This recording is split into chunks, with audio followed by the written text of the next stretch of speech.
बहुत समय पहले एक ऐसा ग्रह था जिसे खिलौनों को ग्रह कहा जाता था। इस ग्रह की खास बात थी, यह पूरी तरह चमकते खिलौनों से बना हुआ था। यहाँ खोए हुए खिलौने जिंदा हो जाते थे और अपनी एक अलग दुनिया बसाते थे। लेकिन यह ग्रह हर किसी के लिए नहीं था। इसे केवल वो देख सकते थे जो अपने खिलौनों से सच्चा प्यार करते थे। सिया 12 साल की लड़की को अपने खिलौनों से बहुत लगाव था, खासकर अपनी रोबोट गाड़ी रेडर से। एक दिन रेडर अचानक गायब हो गया। सिया ने पूरी तरह घर में उसे ढूंढा, लेकिन कहीं नहीं मिला। वह परेशान होकर अपनी खिड़की के पास बैठ गई और रेडर को याद करते हुए आंसू बहाने लगी। तभी आसमान में एक चमकता तारा दिखाई दिया जो सीधे सिया के कमरे में गिरा। तारे से एक छोटी सी जादुई गुड़िया निकली। उसने कहा, सिया, तुम्हारा रेडर अब खिलौनों को ग्रह पर है, लेकिन उसे वापस पाने के लिए तुम्हें उस ग्रह पर जाना होगा और एक बड़ा रोमांचक मिशन पूरा करना होगा। क्या तुम तैयार हो? सिया ने बिना सोचे समझे हामी भर दी। जादुई गुड़िया अपनी जादुई छड़ी घुमाई और सिया अचानक एक अजीब से खिलौनों के ग्रह पर पहुंच गई। वहां हर तरफ बड़े बड़े खिलौने थे। खिलौने चलते फिरते, बातें करते और गाते थे। यह जगह अद्भुत और जादुई थी। लेकिन सिया के आने से वहां खतरा मंडराने लगा। खिलौनों के ग्रह राजा ग्रैंड मैकेनो ने कहा, सिया, तुम्हारे रेडर को खतरनाक खिलौनों के चोरों ने पकड़ लिया है।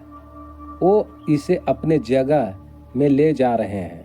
अगर वो इसे ग्रह से बाहर ले गए तो इसे कभी वापस नहीं पा सकोगी। लेकिन अगर तुम हिम्मत दिखाओगी और चोरों का सामना करो तो तुम इसे बचा सकती हो। सिया डर गई, लेकिन उसने ठान लिया कि वह अपने रेडर को बचाएगी। राजा ने उसे एक जादुई खिलौना दी और रास्ता दिखाया। सिया अकेले ही उस खतरनाक जंगल की ओर बढ़ी जहां चोरों का ठिकाना था।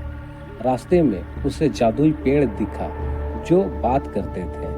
कुछ खिलौनों जैसे राक्षस भी थे जो उसे डराने की कोशिश कर रहे थे, लेकिन सिया ने अपनी हिम्मत नहीं हारी। आखिरकार वह चोरों की जगह तक पहुंच गई।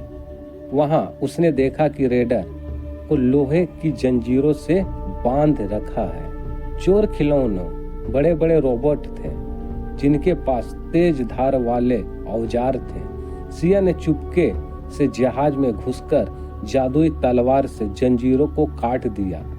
रेडर उसे देखकर खुश हो गया, लेकिन तभी चोरों को पता चल गया। वो सिया के पीछे दौड़ पड़े। सिया और रेडर ने अपनी जान बचाने के लिए दौड़ लगाई। रेडर की रफ्तार तेज थी और सिया उसके ऊपर बैठ गई।